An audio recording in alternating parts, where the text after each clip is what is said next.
राधे राधे, जय श्री कृष्णा। मैं अब आज बात कर रहा हूँ आप लोगों से कि भारतीय संविधान सभा में जो महिला सदस्य थी और उनका संविधान निर्माण में क्या योगदान है, इस विषय पे मैं बात कर रहा हूँ।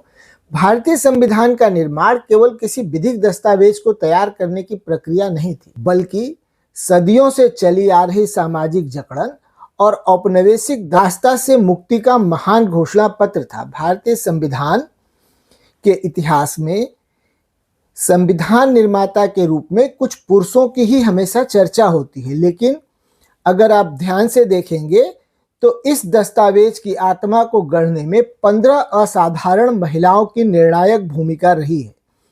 ये महिलाएं केवल प्रतीकात्मक उपस्थिति मात्र संविधान सभा में नहीं थी, इन्होंने एक भारतीय संविधान के निर्माण में एक महिलावादी स्वर दिया, महिलाओं का प्रतिनिधित्व किया और भारतीय संस्कृति का जो प्रतीक है अर्धनारीश्वर का, वो पूरी भूमिका का उन्होंने संविधान सभा में निर्वहन किया।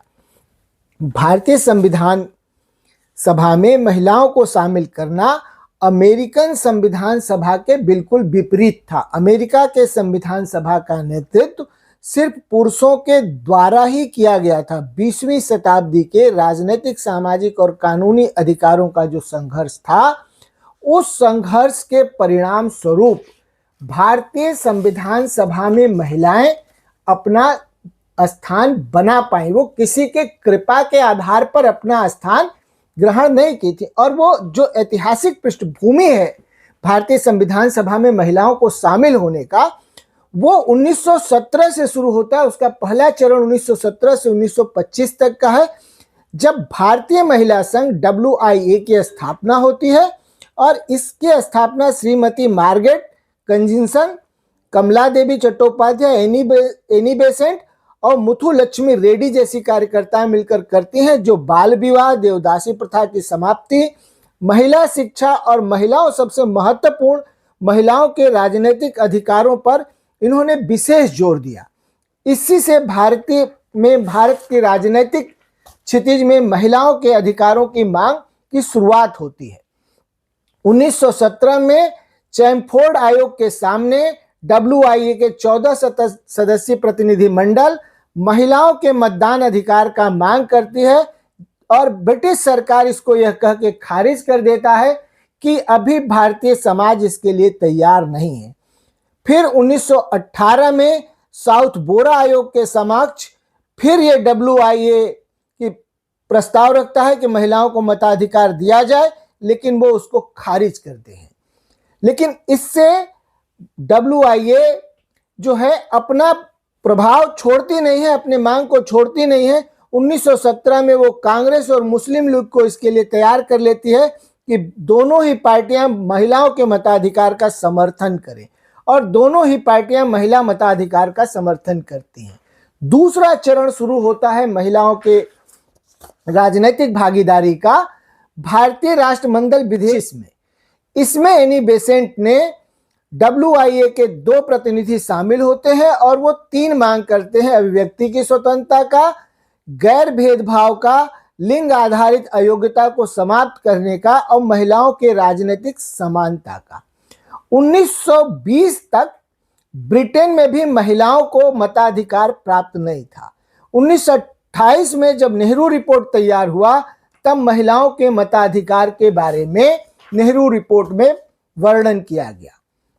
इसके बाद 1930 से 1940 के बीच में महिलाओं के पुरुषों के बराबर समान अधिकार के लिए, लिंग आधारित भेदभाव को समाप्त करने के लिए, उनको चुनाव लड़ने के लिए स्त्री धर्म पत्रिका में लगातार लेख लिखे गए। 1935 में जब नए संवैधानिक वार्ता की शुरुआत हुई, तब महिला सम्मेलन गोलमेज सम्मेलन में प्रतिनिधित्व किया, लिथुआनिया आयोग समिति में भाग लिया, और इस प्रकार महिला अपना प्रतिनिधित्व भारत के संविधान के निर्माण में, भावी समाज के संचालन में, भावी संस्थाओं के गठन में अपनी सक्रिय भागीदारी से अपनी भूमिका सुनिश्चित की। महिलाओं के प्रतिनिधित्व के लिए महिलाओं ने खुद ही संघर्ष किया। ये बहुत ही अद्भुत बात है। भारतीय संविधान सभा में कुल 15 महिला सदस्य चुन के आई। अब मैं एक एक करके उनके योगदान के बारे में चर्चा करूंगा। पहली जो थी श्रीमती अम्मू स्वामीनाथन थी, जो 1894 से लेके 1978 तक उनका समय रहा और कुटी अम्मा के नाम से ये मशहूर थी। श्रीमती अम्मू स्वामी एक निडर सामाजिक और राजनीतिक महिला थी। वे WIA की सह आयुक्त थी। महिला श्रमिकों के सामान्य काम के लिए, आर्थिक मुद्दों के समाधान के लिए सक्रिय रूप से काम करती रहीं और महिलाओं के मताधिकार के संवैधानिक मांग के लिए इन्होंने संघर्ष किया कि महिलाओं को मिले।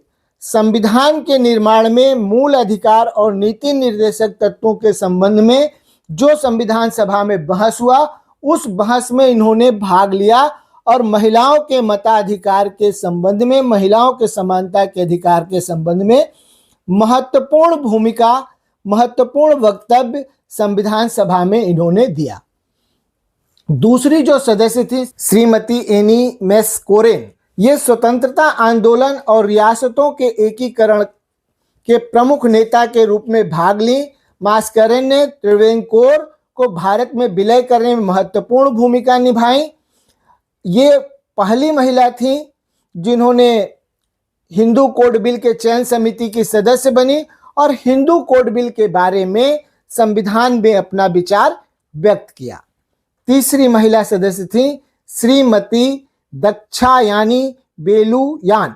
ये 1912 से 1978 तक रही। संविधान सभा में के इतिहास में वे क्रांतिकारी क्षण था। ये पहली दलित महिला थी। कोची पोलयम समुदाय में जन्मी दक्षिणायन अपने समुदाय की पहली ऐसी महिला थी जिन्होंने शिक्षा प्राप्त की और ऊपरी वस्त्र पहनने का अधिकार हासिल किया। इन्होंने न केवल जाति आधारित भेदभाव को संविधान सभा में चुनौती दी, बल्कि यह सुनिश्चित किया कि संविधान के अनुच्छेद 17 के माध्यम से अस्पृश्यता का उन्मूलन केवल एक कानूनी औपचारिकता न रहे, बल्कि एक सामाजिक क्रांति बने। सभा में उनके भाषण मुख्य रूप से नैतिक स्वर पर केंद्रित था। उन्होंने तर्क दिया कि समाजवादी गणराज्य की आवश्यकता है, जहां उनकी सामाजिक अक्षमताओं को तत्काल दूर किया जाए। उन्होंने संविधान के प्रारूप की आलोचना इस आधार पर की इसमें विकेंद्रीकरण की कमी है। उनका मानना था कि जब तक सत्ता गांव तक नहीं पहुंचेगी, तब तक समाज के निचले तबके का उत्थान संभव नहीं। चौथी महिला थी बेगम कुदसिया एजाज रसूल। बेगम एजाज रसूल की भूमिका धर्मनिरपेक्षता के निर्माण में आधारभूत भूमिका रही। जब इन्होंने संविधान सभा के लिए निर्वाचन का चुनाव लड़ा तो इन्होंने पर्दा त्यागने का साहसिक कदम उठाया। उनका योगदान विभाजन के बाद भारत पे धर्म के आधार पर पृथक निर्वाचन मंडल को आरक्षित करने की मांग का कड़ा विरोध किया। उन्होंने तर्क दिया कि अल्पसंख्यकों के लिए अलग सीट उन्हें राष्ट्र की मुख्य धारा से हमेशा के लिए अलग कर देगी। श्रीमती दुर्गाबाई देशमुख का संविधान सभा में उन्हें आयरन लेडी कहा जाता था।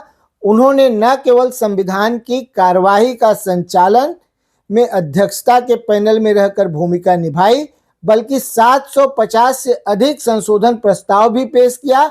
एक वकील के रूप में उन्होंने विशेषज्ञता न्यायिक स्वतंत्रता और संरचना पर केंद्रित थी। उन्होंने प्रांतीय न्यायालयों में न्यायाधीशों की नियुक्ति की प्रक्रिया, उनकी आयु को कम करने जैसे तकनीकी विषयों पर महत्वपूर्ण सुझाव दिया। दुर्गाबाई ने महिलाओं और बच्चों के व्यापार को रोकने के लिए कड़े संवैधानिक प्रावधानों की मांग की। उन्होंने सांस्कृतिक निष्ठा हिंदी के बजाय हिंदुस्तानी हिंदी उर्दू का समर्थन किया ताकि दक्षिण भारत और भाषाई अल्पसंख्यकों को राष्ट्रीय भाषा से जुड़ने में आसानी हो।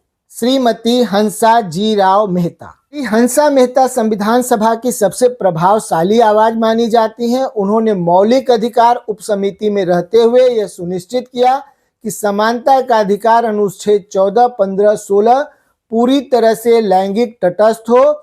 उनके दृष्टिकोण में केवल भारत तक सीमित नहीं था। उन्होंने संयुक्त राष्ट्र मानव अधिकार आयोग में एलन रूजवेल्ट के साथ काम करते हुए मानवाधिकार के सार्वभौमिक घोषणा पत्र में all man are born free से बदलकर all human born are free कराया। संविधान सभा के भीतर हंसा मेहता ने सामान्य नागरिक संहिता के लिए कठोर संघर्ष किए। उनका स्पष्ट मत था कि जब तक विवाह, उत्तराधिकार, तलाक, व्यक्तिगत कानून धर्म आधारित रहेगा तब तक महिलाओं को पूर्ण समानता नहीं मिल सकती। उन्होंने पर्दा प्रथा को दमनकारी बताते हुए मौलिक अधिकारों के माध्यम से समाप्त करने की वकालत की। हंसा मेहता ने महिलाओं के लिए किसी भी प्रकार के आरक्षण का विरोध किया क्योंकि उनका मानना था कि भारतीय महिलाएं अपनी क्षमता के आधार पर पुरुषों के साथ प्रतिस्पर्धा कर सकती हैं। उन्होंने विशेषाधिकार के बजाय सामाजिक, आर्थिक, राजनीतिक न्याय की आवश्यकता पर बल दिया। श्रीमती कमला चौधरी 1908 से 1970 हिंदी की प्रसिद्ध लेखिका, राजनैतिक कार्यकर्ता कमला चौधरी ने 1930 में सविनय अवज्ञा आंदोलन में सक्रिय रूप से भाग लिया। एक समर्पित राष्ट्रवादी थी और 1952 तक भारत के अंतिम सरकार में सेवा करती रही। संविधान में बहस के दौरान महिलाओं के अधिकारों के मुद्दों को मुखर रूप से समर्थन दिया। उनका उल्लेखनीय योगदान एक हिंदू कोड बिल के लिए एक मजबूत समर्थन था। उन्होंने हिंदू महिलाओं के विवाह, तलाक, विरासत अधिकार से वंचित करने की मांग का कड़ा विरोध किया। श्रीमती लीलावती राय 1990 से 1970 तक स्वतंत्रता सेनानी, सामाजिक कार्यकर्ता, भारत में महिला शिक्षा के गहनता के साथ संलग्न थी। वह भारत के संविधान सभा में बंगाल से निर्वाचित एकमात्र महिला थी। तथापि उन्होंने भारत के विभाजन के विरोध में त्यागपत्र दे दिया था, जिससे उनके राजनीतिक आदर्श के प्रति अटूट निष्ठा, प्रतिबद्धता प्रदर्शित होती है। वो सुभाष चंद्र बोस की निकट सहयोगी भी थी, भारत के विभाजन की विरोधी थी। श्रीमती मालती चौधरी 1904 से 1998 तक ग्रामीण शिक्षा, सामाजिक पुनर्निर्माण की समर्थक थी। श्रीमती मालती चौधरी उत्कल प्रदेश कांग्रेस कमेटी की सक्रिय सदस्य थी और बाद में आचार्य विनोबा भावे के भूदान आंदोलन में संलग्न हो गई थी। उनकी विचारधारा रविन्द्रनाथ टैगोर और महात्मा गांधी से बहुत अधिक प्रभावित थी। श्रीमती मालती चौधरी संविधान निर्माण के विधिक और प्रक्रियात्मक पहलू में उलझने के बजाय उन्हें जमीनी स्तर पर सक्रिय माध्यम से हाशिए के समुदाय, दलित, आदिवासी और महिलाओं के उत्थान के लिए खुद को समर्पित कर दिया। श्रीमती पूर्णिमा वाजपेयी उत्तर प्रदेश में स्वतंत्रता संग्राम की प्रमुख हस्ती रही। पूर्णिमा वाजपेयी इलाहाबाद में भारतीय कांग्रेस कमेटी की सचिव थी। वो एक प्रमुख स्वतंत्रता संग्राम सेनानी अरुणा आसफ अली की छोटी बहन थी। संविधान सभा में महिला सदस्य के रूप में उन्होंने सामाजिक न्याय, समानता, सशक्तिकरण के प्रति अपनी गहरी प्रतिबद्धता प्रदर्शित की। महिलाओं और हाशिए पे पड़े लोगों के अधिकारों के कट्टर पैरोकार के रूप में प्रगतिशील, आदर्श पूरक विचार विमर्श पर अपना मत देती रहीं। राजकुमारी अमृता कौर महिला अधिकारों पर संविधान सभा में बहस में प्रमुख आवाज रही। अमृता कौर ने स्वतंत्र भारत में महिलाओं के व्यापक राजनीतिक भागीदारी को सुनिश्चित करने में महत्वपूर्ण भूमिका निभाई। वे भारत की पहली स्वास्थ्य मंत्री बनी। वह एम्स और लेडी डार्विन कॉलेज तथा अखिल भारतीय महिला सम्मेलन जैसी संस्थाओं की स्थापना में महत्वपूर्ण भूमिका निभाई। श्रीमती रेणुका रे बंगाल के एक सदस्य के रूप में महिला अधिकारों, अल्पसंख्यक अधिकारों और भारत के विधानमंडल के संरचना पर सक्रिय रूप से बात की। वह महिलाओं के उत्तराधिकार के अभियानों में गहनता के साथ शामिल रहीं। अखिल भारतीय महिला सम्मेलन की बड़े पैरोकार रहीं। रेणुका रे ने अनुच्छेद 31 संपत्ति के अधिकार पर चर्चा के दौरान तर्क दिया कि संपत्ति के पुराने स्थिर अवधारणा अब बदल चुकी है और आधुनिक समाज में संपत्ति को कार्यात्मक होना चाहिए। उन्होंने हिंदू कोड बिल पर चर्चा करते हुए महिलाओं के पैतृक संपत्ति में समानता अधिकार, तलाक के अधिकार को जोर वकालत की। रेणुका रे ने इस बात पर खेद प्रकट किया कि संविधान के कुछ प्रावधानों में समानता के सिद्धांत को पानी के से पतला कर दिया है। उनकी दृष्टि में सामाजिक क्रांति तब तक अधूरी है जब तक महिलाओं को आर्थिक स्वतंत्रता प्राप्त नहीं होती। श्रीमती सरोजिनी नायडू 1949 तक भारत की कोकिला के नाम से मशहूर हैं। श्रीमती सरोजिनी नायडू एक कवित्री, वक्ता, स्वतंत्रता सेनानी। वह भारतीय राष्ट्रीय कांग्रेस की पहले महिला अध्यक्ष थीं और बाद में संयुक्त प्रांत की राज्यपाल बनी। सुरुचिता कृपलानी 1908 से 1974 भारत छोड़ो आंदोलन में सक्रिय भागीदार रहीं। श्रीमती सुरुचिता कृपलानी भारतीय संविधान सभा में स्वतंत्रता दिवस की मध्य रात्रि के सत्र में वंदे मातरम गाया। इसके बाद उत्तर प्रदेश की पहली मुख्यमंत्री बनी। श्रीमती विजय लक्ष्मी पंडित एक प्रमुख कार्यकर्ता, राजनीतिक मंत्री। श्रीमती विजय लक्ष्मी पंडित ब्रिटिश भारत में पहली महिला कैबिनेट मंत्री थी। वह भारत के संविधान का प्रारूप तैयार करने के लिए संविधान सभा की मांग करने वाली आरंभिक आवाजों में से एक आवाज थी। संविधान सभा के महिला सदस्यों के योगदान का प्रभाव केवल 1950 तक सीमित नहीं रहा। उनके द्वारा उठाए गए मुद्दे स्वतंत्र भारत में आज तक भारतीय कानून निर्माण को, भारतीय नीति निर्माण को बल देते रहे। भारतीय संविधान सभा के महिला सदस्य केवल संविधान बनाने वाली महिलाएं नहीं थी, बल्कि उनकी सबसे बड़ी सफलता यह थी कि उन्होंने महिलाओं के अधिकारों को विशेष रियायत के रूप में नहीं बल्कि मानवाधिकार के रूप में स्थापित किया। उन्होंने संविधान सभा को यह विश्वास दिलाया कि हम भारत के लोग का अर्थ एक ऐसे समाज से है जहां लिंग, जाति, धर्म के आधार पर कोई भेदभाव नहीं होगा। आज जब भारत एक समावेशी राष्ट्र के रूप में अपनी यात्रा जारी रखे हुए है, इन 15 महिलाओं के योगदान को याद करना न केवल इतिहास के प्रति न्याय है बल्कि संवैधानिक और भविष्य के लिए प्रेरणा भी है। राधे राधे, जय श्री कृष्ण।